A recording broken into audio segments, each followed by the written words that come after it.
முதல்ல ஒரு பாத்திரத்தில் நாம் ஒரு 150 கிராம் அளவுக்கு பாசிப்பருப்பை போட்டு நல்லா அலம்பிட்டு அதை வந்து நம்ம வந்து வேக வைக்கிறோம். இந்த பாசிப்பருப்பு வந்து எப்பயுமே கூட்டு வகை செய்யும் போது பாசிப்பருப்பு இந்த குழைய வைக்கிறதுக்கும் டேஸ்ட்டுக்கும் பாசிப்பருப்பு ரொம்ப முக்கியம். இந்த பாசிப்பருப்பு 3/4 பதம் வெந்த பிறகு நாம் ஏற்கனவே தோல் நீக்கி நறுக்கி வச்சிருக்கிற இந்த சுரைக்காயை அதில் கொட்டுறோம். சுரைக்காயோட நடுப்பகுதியில் விதைகள் இருக்கும், அதையும் எடுத்துட்டு நறுக்கி வச்சுருங்க. ஏன்னா அந்த விதைகள் வந்து கொஞ்சம் ஹார்டாக இருக்கும். இப்போ இந்த சுரைக்காய் எல்லாத்தையும் கொட்டிட்டு நம்ம வந்து 1 ஸ்பூன் அளவுக்கு மஞ்சள் தூளை அதில் ஆட் பண்ணுறோம். தேவையான அளவு உப்பு கல் ஆட் பண்ணுறோம். அதில் வந்து நாம் 2 ஸ்பூன் அளவுக்கு உப்பு கல் ஆட் பண்ணுறோம்.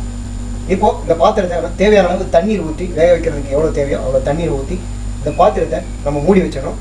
அடுப்பை கொஞ்சம் பெருசாக வச்சுருங்க. ஒரு 15 நிமிஷம் அளவுக்கு அது நல்லா வெந்த பிறகு அந்த மூடியை திறந்து பார்த்தீங்கன்னா இந்த சுரைக்காய் வந்து இந்த மாதிரி வெந்திருக்கும். நல்லா வெந்திருக்கு இந்த சுரைக்காய். இப்போ அதில் நம்ம வந்து என்ன பண்ணுறோம், ஒரு அரை மூடி அளவுக்கு தேங்காய், 3 பச்சை மிளகாய், 1 ஸ்பூன் சீரகம் போட்டு மிக்சியில் நல்லா அரைச்சி வச்சுருக்கோம். அந்த விழுதை வந்து இப்போ நம்ம இந்த சுரைக்காய் கூட்டில் கொட்டுறோம். இந்த சுரைக்காய் வந்து நல்லாவே வெந்துருச்சு. கிட்டத்தட்ட 3/4 பதம் வெந்த பிறகு இந்த தேங்காய் விழுதை நம்ம அதை கொட்டுறோம். இப்போ நம்ம இதை நல்லா கிளறி விடணும். இந்த தேங்காய் விழுதை வந்து இந்த கூட்டில் சம அளவில் அது வந்து மிக்ஸ் ஆகணும்.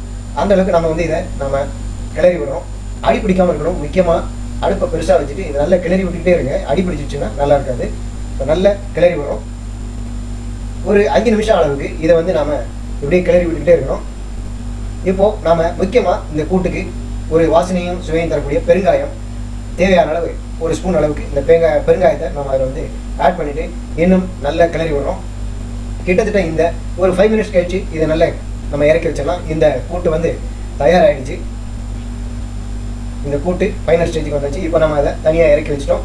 இப்போ ரொம்ப முக்கியமான ஒரு இது, இந்த கூட்டு வந்து பார்த்திங்கன்னா கடைசியாக நம்ம தாளிச்சு கொட்டணும். அதுதான் வந்து இந்த கூட்டினுடைய கடைசி இது ஸ்டேஜ் பார்த்திங்கன்னா. இப்போ நம்ம ஒரு 3 ஸ்பூன் அளவுக்கு ஒரு சின்ன வானலியில் எண்ணெய் விட்டு அதில் கடுகு, உளுத்தம்பருப்பு, கடலைப்பருப்பு மூணுத்தையும் அதை போட்டு நம்ம வந்து என்ன பண்ணுறோம், அதை தாளிக்கிறோம்.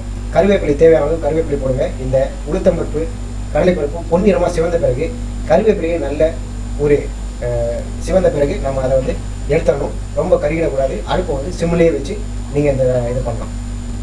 அந்த கருவேப்பிலையை இது நல்லா தாளித்து கொட்டிடும்.